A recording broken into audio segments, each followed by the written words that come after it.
Bonjour à tous, bienvenue à un autre épisode du podcast Le sport entre les lignes avec ma collaboratrice Sophie. Salut Donc, Antoine! Sophie qui est intervenante en sport et moi qui également, mais principalement entraîneur en sport également.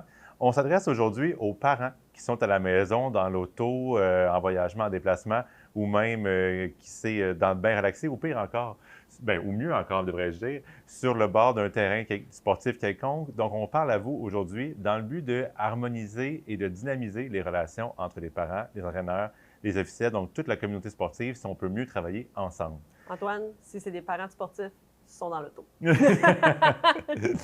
c'est sûr que ça vient avec beaucoup d'engagement, de déplacement et tout ça. Donc, à l'épisode d'aujourd'hui, on a 3 grands thèmes qui seront le carré de sable. Donc, grosso modo, le rôle de chacun. Donc, le rôle du parent dans la pratique sportive. Ensuite, le fameux sentiment d'impuissance. Je pense que tu pourrais nous en parler un peu plus tantôt. Et troisièmement, on parlera de coopération, collaboration, comment on peut mieux travailler ensemble. Donc, sans plus tarder, d'un point de vue de carré de sable, et on a un autre épisode dérivé sur le même thème, en fait, là, une demande de Sport Québec, et je lançais à la blague que j'étais souvent très heureux de ne pas être entraîneur de hockey parce que les gens connaissent beaucoup ce sport. J'entraîne le trampoline et les sports acrobatiques, donc ça reste un peu zone grise sur comment on fait un double back ou comment on fait même les termes, hein? trip tendu, 3 vrilles, un Miller. Donc, ce n'est pas des choses qui sont nécessairement très connues du grand public. Par contre, qui sont vraiment excitantes à regarder. Donc, c'est un sport spectacle, mais ce n'est pas un sport très connu. Je pense que tu vis un peu la même réalité, toi, à travers ton rôle de parent. Donc, en plus d'être intervenant dans le sport, tu es parent de 3 enfants. Oui, parent de 3 filles, dans 3, même 4, parce que j'en ai une double élève athlète. Bien joué, DAT. Dans le sport. Puis, je ne savais pas à quel point ça pouvait être difficile. Je me mettais souvent à la place des parents de hockey, puis je me disais, mais voyons, un peu, prends, tu sais, essaye de moins t'impliquer, là, pour ta santé mentale, à la limite, tu sais. Puis, là, j'ai une de mes filles qui a décidé de faire de la gymnastique, qui était mon sport. J'ai fait de la gymnastique et mon doux que c'est plus difficile d'accompagner cet enfant-là parce que tu vois tout, tu connais tout, tu le vois, tu le comprends, puis tu veux donc bien lui donner le conseil. Le conseil est tout le temps sur le bord des lèvres, là, tu sais. Et puis, c'est pas ton rôle. Donc, tandis que quand je regarde mes autres filles qui sont dans les autres sports, je comprends à moitié ce qui se passe. Je peux pas, j'ai pas le réflexe de donner le conseil parce que je pourrais même pas en donner un. Donc, mon réflexe est plutôt de rester dans l'affectif. C'est plus facile, c'est moins stressant que l'autre où est-ce que j'ai donc le goût de dire « Ah, bien, je vais te montrer comment ça marche, moi. Je vais te dire, tu sais, comment faire ça, comment t'améliorer, comment débloquer ça. » Ce que je fais pas, là. Non. Mais tu aurais donc le goût, par exemple. Ou quand la stratégie d'entraîneur n'est pas ce que tu prendrais, ça va être encore plus le mot de l'ajout de dire « Il me semble que c'est pas ça que j'aurais fait. » Bien, puis les temps changent, tu sais. C'était pas comme ça qu'on s'entraînait, nous, dans le temps, tu sais. Ça, c'est vrai. Déjà, ce point de départ-là est super important. Nous ne sommes plus à l'époque où le parent s'entraînait. Mais même pour les parents qui n'ont fait aucun sport, je pense que tu le nommes bien, avoir une compréhension de base du sport ou même minimale. Tu sais, apporte-le à telle heure, répondre à telle heure. Oui, entre les deux, ils ont du plaisir, c'est beau. Mais ultimement, on fait des blagues aux caricatures, mais le rôle de chacun, en fait, c'est l'affectif, versus le sportif. Oui. Donc, dans nos carrés de sable respectifs, le carré de sable du parent est vraiment celui de l'affectif. Quand on dit affectif, on parle gestion des émotions, soutien inconditionnel, admiration à la limite, tu sais, c'est beau, tu as bien fait ça, tu es bonne. Tu sais, l'enfant, l'accompagnement sur le plan de l'émotion, puis de faire grandir la petite personne, tu sais, qui est devant vous, la grande. Tu sais, ultimement, je veux dire, des fois, il faut se remettre dans cette posture-là, mais l'enfant est tout jeune, s'en va là, lever le bras pour présenter une routine devant un panel de monsieur, madame en complet marine, ou s'en va affronter une équipe de gens plus grands que lui ou plus vieux. Avec des parents qui crient. Avec des parents qui crient des estrades au centre de la scène. Donc, c'est pas facile. Donc, ce soutien affectif-là est super important et primordial et essentiel. Oui. De l'autre côté, il y a tout un rôle sportif, donc au niveau de la performance sportive, sans parler de performance au niveau d'exploit, mais de comment on a performé. Est-ce que le coup de patin est bon? Est-ce que notre déplacement est efficace? Notre jeu de pied est bon? La communication avec les coéquipiers? Tout ça, bon, tout ce que l'entraîneur est appelé à faire. La préparation a-t-il été efficace? Comment on se prépare avant cette game-là? Les décisions durant la game? Et tout le volet par ricochet un peu école de la vie de préparation versus résultat ou engagement, effort versus résultat, tout ça. Donc ça, c'est vraiment le rôle de l'entraîneur. Et ce sont deux rôles complémentaires qui parfois se chevauchent légèrement. Donc comme coach, évidemment, je déborde un peu sur l'affectif à quelques moments, et c'est souvent là que les questions vont aux parents. Tu sais, il y a une fatigue élevée, il y a, par exemple, l'enfant est très triste de façon répétée ou sur plusieurs jours, ou des choses. Ouais. Là, on questionne l'affectif, mais c'est pas nous qui va le gérer après ma barre, ou le plus, du moins. Et l'inverse est aussi vrai. Des fois, Oui. vous posez une question sur le plan sportif. Il Mais... faut être intéressé, il faut comprendre. Là. L'idée, c'est de ne pas pas reprendre le rôle. C'est un travail d'équipe. Ouais. Fait qu'il faut comprendre ce que ton coéquipier fait, puis son rôle, puis en même temps l'aider à faire son rôle, mais c'est pas de le remplacer dans son rôle. Puis la ligne est mince, puis c'est qu'on est tout le temps dans l'émotion rat. T'sais. On est tout le temps dans l'émotif, puis on est tout le temps dans des moments, quand on parle à notre enfant, c'est jamais là, après une bonne nuit de sommeil, en brunchant avec le calme plat. C'est jamais dans ces moments-là qu'on a les discussions. On est tout le temps dans l'intensité. Fait que c'est se rappeler dans l'intensité de tout le temps essayer de se recadrer sur notre rôle. Comme la fameuse discussion, par exemple, dans la voiture après un match, après la pratique, après l'entraînement. Donc, celle-là qui peut prendre toutes les couleurs possibles et qui va être super aussi évolutive entre l'enfant qui fait un sport loisir, donc sûrement, on a fait ça aujourd'hui, c'était super le fun, c'est pas cette l'affaire. Versus comme l'enfant adolescent qui fait un sport plus avancé ou une pratique sportive de compétition plus avancée, qui va vivre de la fatigue physique, premièrement, qui va sûrement être brûlé bien raide après le 3 heures d'entraînement, après les intervalles, préparation physique, puis tout ça, il a faim. Il a faim, pauvre petit chat. Et puis, des fois, ça n'a pas bien été, ou le coach est tombé sur son dos. Donc là, peut-être c'est comme, ça a bien été, ouais. Peut-être que c'est assez pour cette règle de char-là. Veux-tu mettre ta musique? Veux-tu qu'on fasse telle affaire? Oui. Écoute, c'est pas scientifique, là. Faudrait le calculer, là. Mais d'après moi, 80 à 90 de la communication avec ton enfant va être dans l'auto. Ça va être dans la fameuse ride de char, comme on dit. Fait que c'est là le moment primordial de vous pratiquer sur l'affectif. Reviens à l'affectif. Moi, je me le répète dans ma tête, là, reviens à l'affectif. Là. Elle débarque en pleurant, comme ça va pas. Mais tu sais, c'est quoi ton besoin? Il a le droit là, de ne pas vouloir en parler. Maintenant, de base, s'il ne veut pas en parler, c'est pas le moment. Peut-être que son besoin, c'est d'aller passer par le Tim Hortons ou aller chercher une crème glacée, désamorcer, changer les idées, puis on y reviendra plus tard. C'est pas de trouver la solution, c'est de gérer l'affectif. Puis il y a une grosse différence entre puis essayer de solutionner ce qui est le besoin primaire du parent. Je veux régler la situation. Pourquoi mon enfant pleure? Pourquoi il n'est pas content? Pourquoi il a honte? Il s'est planté? Ça l'arrive. Maintenant, il faut que je l'accompagne dans son affectif. Comment on va gérer ça? Le sentiment de honte, comment on va le gérer? Le sentiment de frustration, le sentiment d'injustice. Et c'est pas le temps là, d'en rajouter. C'est vrai que c'est injuste. C'est vrai que ça, c'est arrivé. Non. Tu sens que c'est injuste. Quoi, tu aurais eu de besoin? Qu'est-ce qu'on peut faire la prochaine fois? Comment tu peux mieux te préparer? On va dans l'affectif. Puis même quand ils sont jeunes, des fois, le délai de retour entre l'événement et l'émotion est trop court. Donc, le retour objectif ne peut pas se faire encore. Donc, il faut laisser juste décanter puis attendre. Oui. Mais j'imagine que comme parent, autant comme tu dis, le trajet en voiture versus rebondir sur une défaite ou une mauvaise pratique, ça doit être terrible, le sentiment d'impuissance que vous vivez. C'est terrible. Si vous ne faites rien, nous, comme coach, on peut récupérer, on fait des nouveaux drills le lendemain, on achète le plan de match, mais de votre côté, c'est on le vit. C'est l'impasse. On vit le plan de match. On vit le plan de match, puis, tu sais, quand on a des enfants, là, Antoine, là, au départ, là, quand ils sont bébés, là, on dit aux nouveaux parents, il faut que vous vous habituer au sentiment de culpabilité. Maintenant, vous allez vous sentir coupable tout le temps. C'est coupable d'aller luncher, coupable de faire garder, coupable d'aller travailler, coupable de rester à la maison. Parents de sportifs, je vous annonce que c'est le sentiment d'impuissance. Maintenant, il faut devenir à l'aise à vous sentir impuissant constamment. L'impuissance sur « je peux pas le régler, son bobo ça se peut qu'il continue de pleurer, puis je peux juste y apporter des toasts Nutella, puis être présent, tu sais. » Fait qu'il faut être à l'aise avec ce sentiment d'impuissance-là parce que c'est vrai que le réflexe, ça va être de patcher le bobo. Puis des fois, mais on pense que de patcher le bobo, bien, c'est de donner un peu de technique, puis ou bien d'être l'ami qui dit « c'est vrai, c'est injuste » ou non. C'est simplement d'accompagner, puis en même temps, c'est donc bien beau ce que vous allez développer comme compétence plus tard. Là.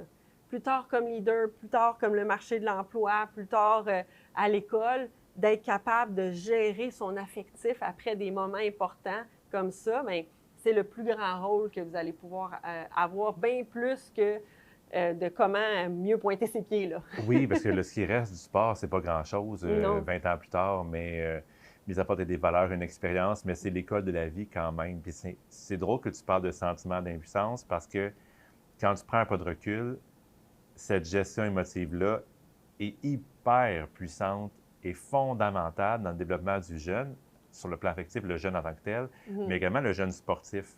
Par exemple, de savoir que quand tu as une contre-performance, que tu as raté le but, que tu en as laissé passer un, que tu as fait la mauvaise passe, que tu es tombé en bas de la poutre, bien, tu as quelque part quelqu'un dans la foule qui t'aime no matter what, puis qui va te trouver bon, puis qui va te trouver bonne, puis qui va être fier de toi, peu importe ce qui se passe. Bien, ça enlève une des fameuses couches de stress et d'anxiété qui est très présente dans nos temps modernes. Donc, de dire, hey, je suis correct, quelqu'un m'aime quelque part. L'enfant va associer le conseil au jugement aussi, souvent. Oui. Fait que, tu sais, de savoir quand tu es tombé que tu peux aller dans l'auto puis que quelqu'un va te tenir la main sans juger. Juste en disant, un peu une tape dans le dos. Ouais. Tu sais, moi, je t'ai trouvé bonne ou bien, tu sais, c'est correct, ça. C'est correct.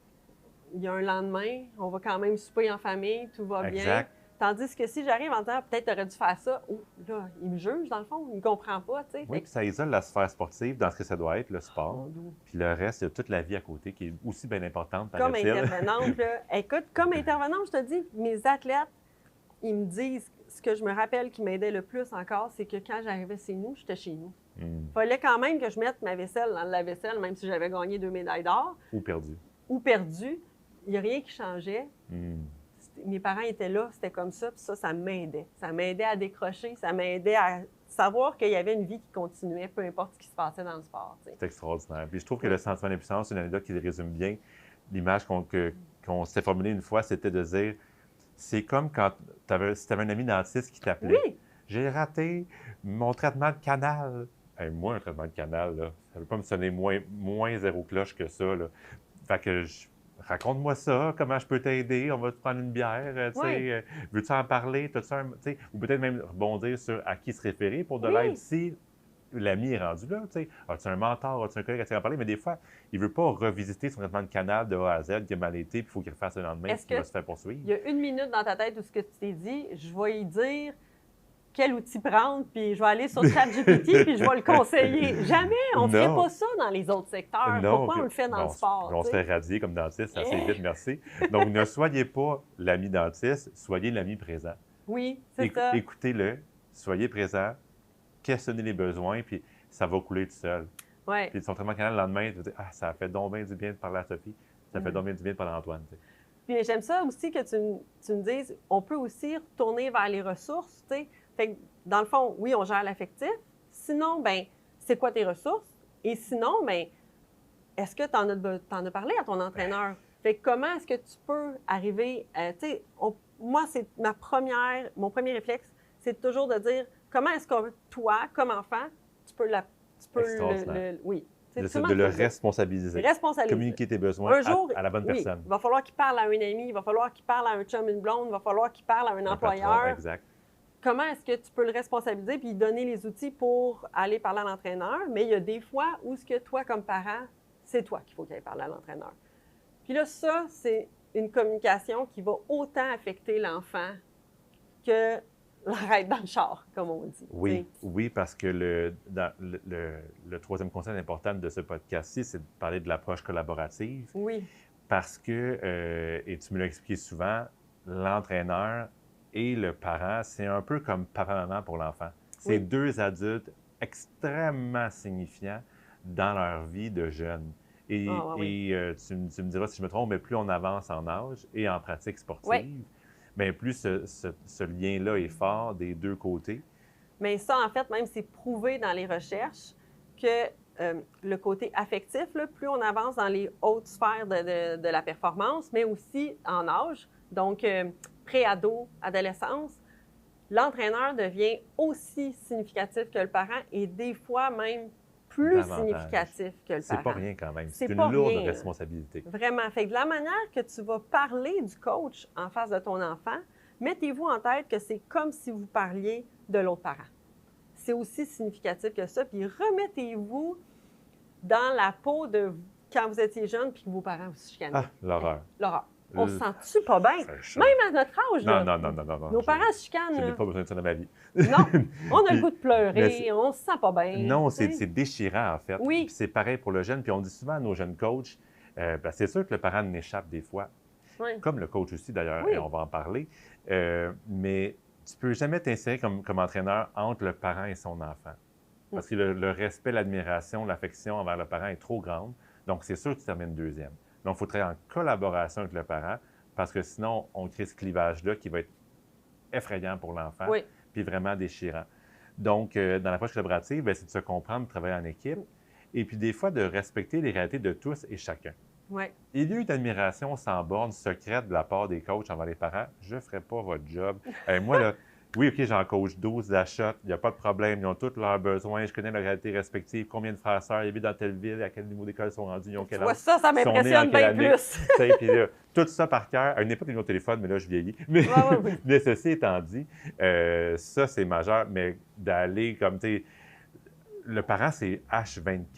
Là. Il n'y a jamais de break. Et ça, c'est un don de soi qu'on admire côté entraîneur. Donc, si on se disait des fois, puis on travaillait en équipe, bien, ce serait encore plus facile.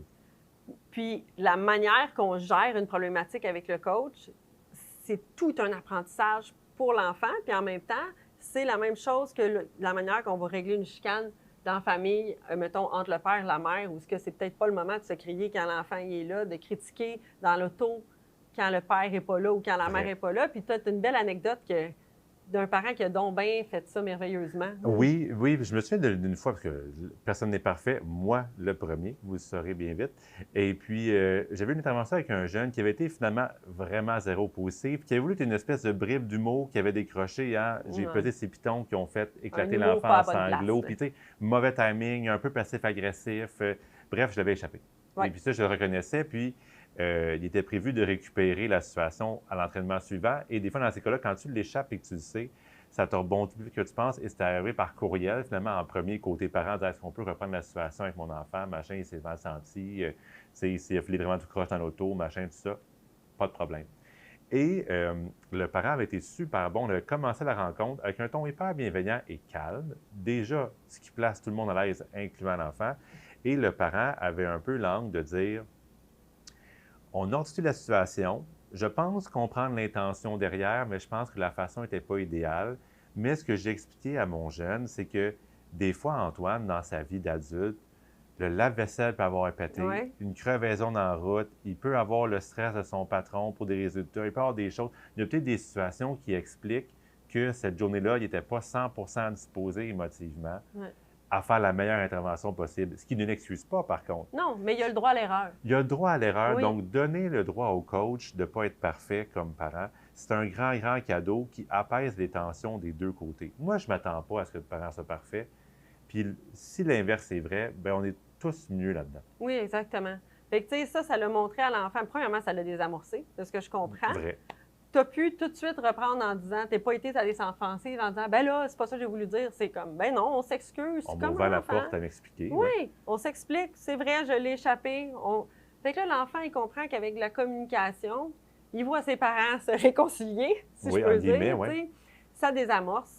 Donc, ça, c'est vraiment une situation parfaite où ce que le parent est allé voir l'affectif de l'enfant, lui a enseigné, il l'a éduqué sur comment on règle une situation de conflit. On reste calme, on demande des explications, on se montre curieux face au contexte. On n'attend pas la perfection des gens, on se montre curieux sur qu'est-ce qui arrive dans la vie, autant de l'entraîneur qui l'a échappé, autant du parent qui arrive constamment 10 minutes en retard. Mais ce parent-là, là, il est-tu pris dans le trafic? Y a-tu une... Y a-tu deux jobs payés à le sport? Oui, exactement. Y a-tu, tu sais, la grand-mère malade, on ne sait pas. T'sais. On peut-tu se montrer curieux de la situation avant de commencer? On ne connaît pas la vie des gens. On ne connaît pas la vie des gens.